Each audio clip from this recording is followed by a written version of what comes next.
Запичаме слънчогледа на сух тиган. Така слънчогледът запечен, оставихме го да се охлади и сега започваме да карамелизираме захар.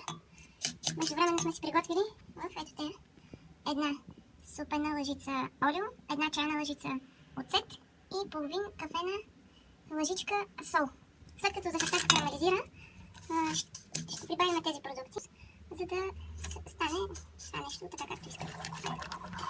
Карамелът след малко ще бъде готов.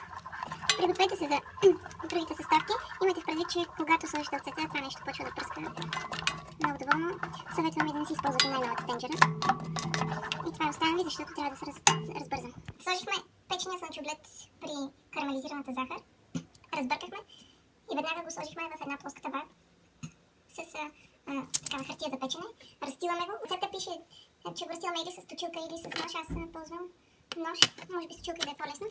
И след това веднага трябва да се нареже, така че аз продължавам да режа. Сега ще прочета рецептата. Намерих я в интернет. Това по-скоро е рецепта за сусамки. Пробвах с сусам, става обаче с слънчоглед е доста по-хубаво.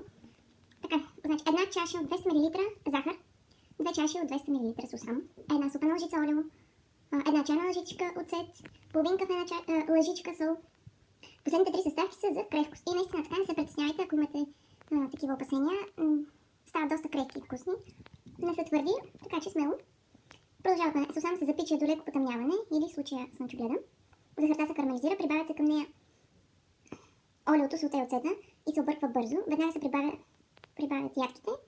Бързо се обърква и се изсипва на приготвена на мокрена дъска. Разстила се равномерно с нож или с точилка. И веднага се нарязва. По рецепта, никога не съм го засичала, пише около 20 минути.